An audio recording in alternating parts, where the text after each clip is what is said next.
მწვანე კონცხზე მდებარე ბათუმის შოთა რუსთაველის სახელმწიფო უნივერსიტეტის აგრარული ფაკულტეტის შენობითა და მიმდებარე ტერიტორიით დაინტერესებულ კომპანია შპს ბიზნეს დეველოპმენტსა და ბიძინა ივანიშვილს შორის კავშირს აჭარის მთავრობის თავმჯდომარე არ გამორიცხავს. არჩილ ხაბაძის განმარტებით არ არის გამორიცხული, რომ დაინტერესებული კომპანიის უკან ბიძინა ივანიშვილი იდგეს. თავმჯდომარის თქმით, მნიშვნელოვანია ის გარემოება, რომ პროექტის განხორციელების შემთხვევაში აჭარას კიდევ ერთი ლამაზი ობიექტი შეემატება. არჩილ ხაბაძის ინფორმაციით, კომპანია ადგილზე 200 მილიონი დოლარის ღირებულების ინვესტიციის განხორციელებას გეგმავს და კონკრეტულ პროექტს რამდენიმე კვირაში წარმოადგენს. აჭარის მთავრობის თავმჯდომარისაგან განსხვავებით ბიზნეს დეველოპმენტსა და ექს-პრემიერს შორის შესაძლო კავშირს ვიცე-პრემიერი კახიკალაძე ნაციონალური მოძრაობის მიერ მიზანმიმართულ აგორებულ ჭორს უწოდებს. შპს ბიზნეს დეველოპმენტმა სექტემბერში აჭარის ფინანსთა და ეკონომიკის სამინისტროს მიერ გამოცხადებულ აუქციონზე მწვანე კონცხზე მდებარე 1 ჰექტარამდე მიწის ნაკვეთი 2.856.000 ლარად შეიძინა.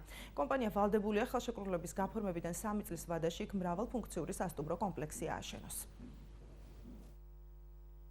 მიზანმიმართული აგორებული ჭორი იქნება, თუ ნაციონალური მოძრაობა ამას აპელირებს. არაფერს არ გამორიცხავ, არ არის გამორიცხული, რომ ამ კომპანიის უკან ბატონი ბიძინა ივანიშვილი იყოს. თუმცა მე მინდა ვთქვა, რომ თუ ბატონი ბიძინა ივანიშვილი იქნება ამ კომპანიის უკან და ამ პროექტის განმახორციელებელი, მე ვფიქრობ, რომ ბათუმს და აჭარას ერთი ლამაზი ობიექტი საჩუქებს, იმის სახით, რომ ჩუქება პირდაპირ მნიშვნელობით არ მაქვს, ინვესტიციას განახორციელებს, რომელიც მინიმუმ 200 მილიონ დოლარს მიაღწევს. იქნება პროექტი რამდენიმე კვირაში, რომელსაც კომპანია წარმოადგენს და საზოგადოებას ამას აუცილებლად ვაცნობთ.